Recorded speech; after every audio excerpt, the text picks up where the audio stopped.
Ya, Assalamualaikum warahmatullahi wabarakatuh. Kembali lagi bersama saya Ramadhani di program Bitok Banjarmasin Pos bicara apa saja. Di mana hari ini kita membahas tentang pra peradilan Gubernur Kalsel Syahbiri Nur yang besok akan dibacakan oleh hakim. Apakah status tersangkanya sah atau tidak? Bagi yang baru nonton ya, kita kehadiran dua narasumber nih, Bang Anang Sopan Tornado, Wakil Dekan Eva Unlam, ULM, orang Lawas Bang, jadi masih nyambat Unlam. Siap. Kemudian Bang MS Sidik, Akademisi Visip Uniska Banjarmasin. Bang, ini sudah di ending acara kita.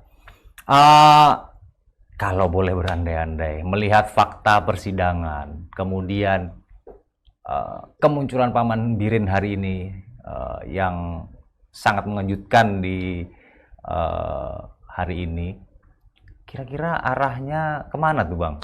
Arah putusannya Baik.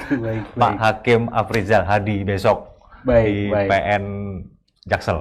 Baik, terima kasih Bang Dani, mohon izin Bang Sidik ya. Jadi saya tidak dapat mengatakan bahwa ini nanti akhirnya apa besok itu kan. Jadi begini, sebenarnya sih ini kalau dalam pandangan hukum itu tidak seperti pertandingan timnas, timnas melawan Jepang ya, ini tidak Jepang.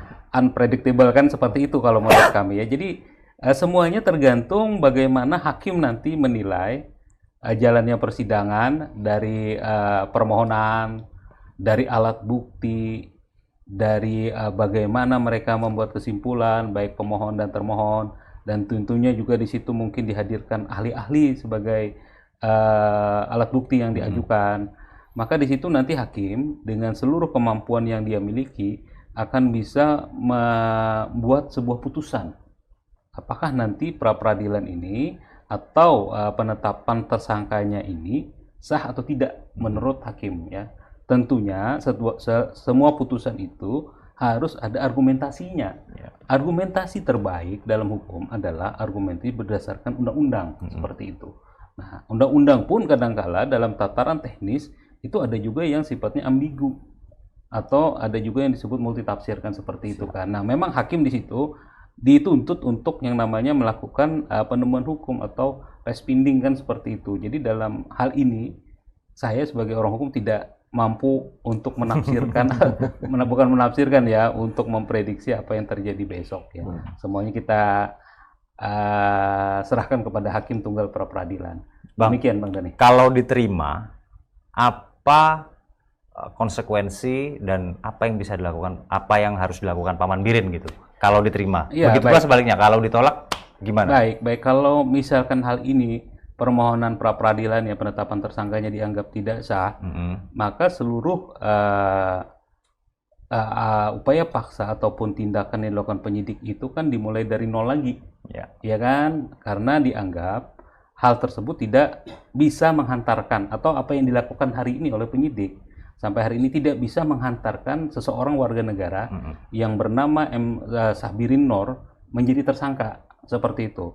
Jadi kemungkinan ya, atau bisa juga nanti akan dilakukan lagi penyidikan di awal dan tentunya dengan mengumpulkan alat bukti dari awal lagi seperti itu. Tapi pada dasarnya Paman Birin kalau misalkan permohonannya dikabulkan atau misalkan penetapan tersangka tidak sah, dia sudah bebas. Dia bisa melenggang sana kemari dan segala macam. Nah, tentu sebaliknya kalau misalkan permohonan ini ditolak, maka penetapan tersangkanya lanjut. Lanjut bagaimana nanti hukum acara pidana akan berjalan di situ. Mungkin nanti akan dimintai keterangan lagi, ya kan, sampai nanti perkaranya itu dinyatakan lengkap dan siap untuk disidangkan oleh jaksa KPK seperti itu kan di tindak pidana korupsi, di pengadilan tindak pidana korupsi. Demikian. Siap. Bang Sidik, melihat nanti hasilnya karena memang tidak bisa diprediksi ya Bang ya. Hasilnya apapun itu, apa pengaruhnya Bang ke kita, ke politik kita? Paman Birin juga ketua DPD Golkar ya kan, istri beliau mencalon, kemudian beliau tokoh yang juga cukup besar sudah di Kalimantan Selatan. Gimana tuh Bang? Melihat nanti hasilnya apapun itu, misalnya diterima apa hasilnya? Apa pengaruhnya gitu kalau diterima dulu?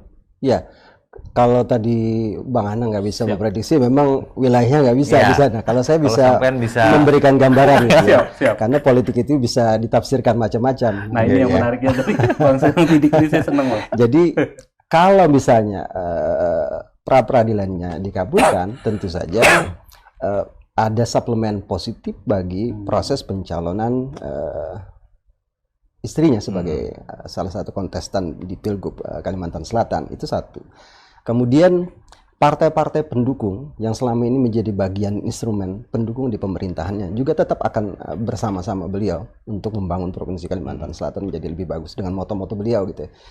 Tentu saja itu. Dan bagian penting lainnya adalah beliau akan dengan leluasa melakukan berbagai macam instrumen politik yang memang diberikan kewenangan oleh ketentuan perundang-undangan kepada beliau sebagai pejabat gubernur. Kemudian kalau ternyata sebaliknya, nah ini yang jadi berdampak banyak sekali. Yang pertama tadi disinggung soal partai politik pendukungnya. Beliau sebagai ketua DPD Partai Golkar Kalimantan Selatan. Kita mengenal Golkar punya riwayat, punya sejarah yang matang sekali dalam politik, dan saya pikir Partai Golkar akan membuat jarak karena dia berpikir tentang citranya, bukan tentang citra siapa yang ada di dalamnya. Partai Golkar punya pengalaman panjang tentang itu. Saya pikir kalau misalnya penetapan tersangkanya lanjut, proses hukum terhadap Pak Birin berlanjut, saya pikir Partai Golkar sendiri dan partai-partai pendukung beliau itu akan mengambil jarak, itu tentu, dan itu implikasi politik yang tidak bisa dihindari. Kemudian yang kedua adalah kalau ternyata ditolak, ini seolah membenarkan persepsi yang selama ini berkembang, karena hasil survei dari KPK sendiri selama 2 tahun, selama 2 periode, selama 10 tahun terakhir dari 2022 kemudian 2023, itu indeks persepsi korupsi di Kalimantan Selatan cukup berada pada wilayah waspada di tahun 2022, kemudian 2023 memang turun di angka 72,38%, itu di status rentan. Tetapi tentu saja penurunannya tidak signifikan, artinya masih perlu diwaspadai dan dikhawatirkan, sehingga seolah-olah ini membenarkan persepsi publik terhadap kerentanan tindakan atau perilaku korupsi di lingkungan pemerintah Provinsi Kalimantan Selatan. Tentu saja survei yang dilakukan oleh KPK berlaku bukan hanya di wilayah pemerintahan provinsi, tapi secara keseluruhan di wilayah kabupaten kota di Kalimantan Selatan. Dan ini juga menjadi PR besar kita gitu ya, untuk bagaimana membangun citra Kalimantan Selatan yang religius dan harusnya sih paralel dengan anti korupsinya gitu ya. Itu saya pikir. Dan kemudian yang paling besar adalah bahwa citra yang selama ini, selama 2 periode beliau memimpin, itu akan serta-merta runtuh dengan sendirinya, termasuk akan berimbas secara politis pada proses pencalonan istrinya sebagai orang nomor 1 di Provinsi Kalimantan Selatan.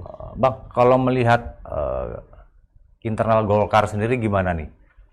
Selama beliau sejak ditetapkan kemarin tersangka sampai akhirnya muncul hari ini tadi, sampai lihat masih solid kah atau gimana kah? Iya, untuk kalau saya melihat jauh sebelum beliau sebagai orang nomor 1 di Golkar ya, Provinsi Kalimantan Selatan secara umum ada 3 faksi sebenarnya. Orang yang tadinya memang bertahan pada status quo, dia tidak memihak siapapun. Kemudian ada 2 pihak yang kontra dan bergesekan tentu saja dengan yang satu kadernya sudah menjadi lawan sekarang kan.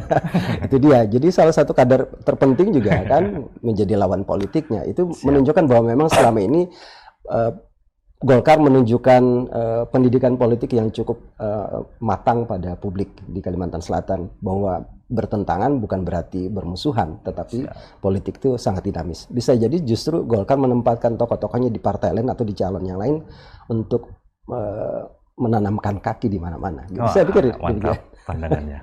Bang, ini ada pertanyaan dari Darwin 00 dari netizen di rumah yang nonton. Jawab singkat aja sebelum kita masuk closing statement, Bang ya. Ke masing-masing narasumber.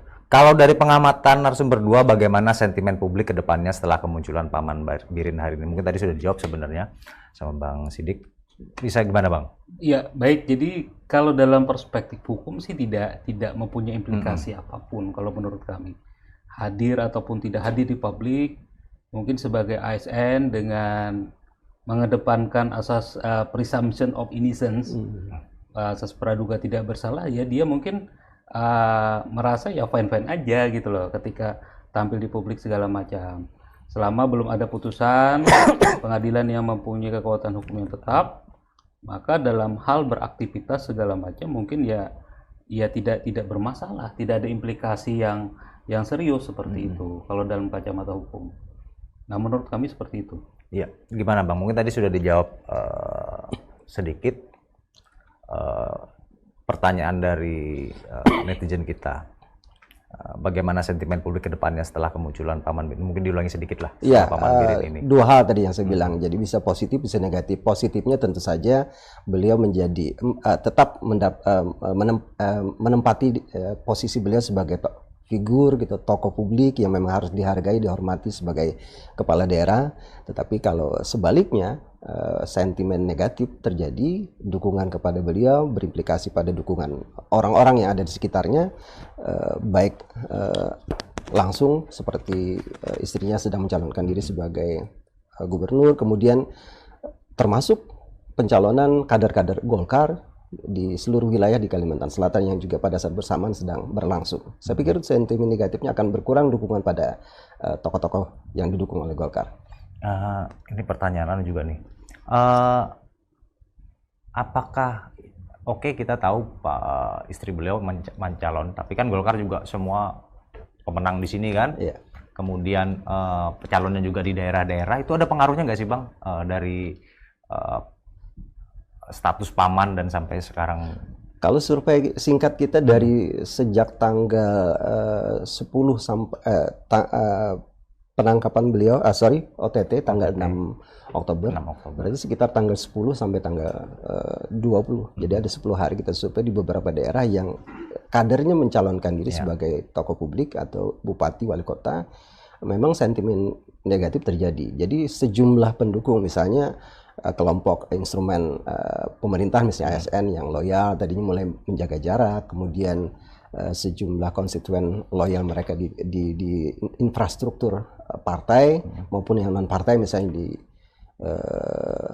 itu juga membuat jarak gitu ya, misalnya di Hulu Sungai Utara misalnya yang tokoh Golkar cukup bagus, kemudian di beberapa daerah yang lain termasuk Banjarmasin sendiri kan pecah kongsi gitu ya, dan itu pasti berpengaruh. Saya pikir mungkin. Oke. Kita sudah di ending ujung-ujungnya acara kita. Mungkin bisa dikasih closing statement sedikit lah soal khususnya besok. Baik. Khususnya besok, apa yang harus dilihat dari masyarakat terhadap putusan besok apapun itu dari perspektif hukum dulu. Baik, terima kasih. Bang Bang Dani ya, mohon izin Bang Sidik. Jadi dalam perspektif hukum, walau bagaimanapun kita harus menghargai apapun yang diputuskan. Itu adalah hasil dari produk hukum yang sudah kita bahasanya itu sudah kita insapi gitu loh. Artinya di dalam negara hukum itu kita sudah menyadari bahwa negara ini bukan dalam hal kekuasaan atau power gitu kan. Negara Indonesia di dalam konstitusi mengatakan bahwa negara kita itu adalah negara hukum. Artinya produk hukum itu harus dipatuhi, ditaati dan juga dihormati, ya kan? Ketika misalkan sudah apapun putusannya sebagai warga negara yang baik, kita patut untuk mengapresiasi dan melaksanakannya dengan segala, kalau boleh dikatakan itu itikat baik lah. Demikian. Oke, makasih Bang Anang. Bang Sidik, dari perspektif politis nih, apa yang harus dilihat masyarakat dari putusan besok apapun itu? Iya. Baik, Bang Dani sebagai penutup dan Bang Anang ya. Siap. Sebagai bagian dari masyarakat Kalimantan Selatan, sebaiknya kita melihat secara objektif persoalannya. Kalau misalnya terjadi diterima pra peradilan beliau, kita ingin melihat bahwa ini proses yang memang berjalan secara normal saja, sah saja. Hargai prosesnya apapun itu. Kemudian kalau ternyata terjadi sebaliknya, gugatan pra peradilan ini ditolak, kita juga tetap berprasangka baik bahwa, dan bagian paling bagusnya adalah, kalau bukan bagian buruk ya, kita perlu melakukan evaluasi, introspeksi ke seluruh pejabat publik bahwa ini juga bagian dari peringatan alam semesta gitu. Kalau kita sebut demikian, bukan peringatan agama, bukan peringatan Tuhan gitu, tapi alam semesta sedang memperingatkan kita bahwa kita perlu melakukan evaluasi apa saja yang sudah kita lakukan buat masyarakat, apa saja yang sudah kita lakukan, apakah sesuai dengan prosedur, apakah benar sesuai dengan janji-janji politik yang kita sampaikan. Mungkin itu. Siap. Ya, itu kita sudah sampai di ujung acara kita hari ini. Terima kasih kepada Bang Anang Sopan Tornado, Wakil Dekan Fakultas Hukum Universitas Lambung Mangkurat, ULM bukan Unlam Bang ya. Kemudian Bang MS Sidik, Akademisi FISIP Uniska Banjarmasin. Terima kasih.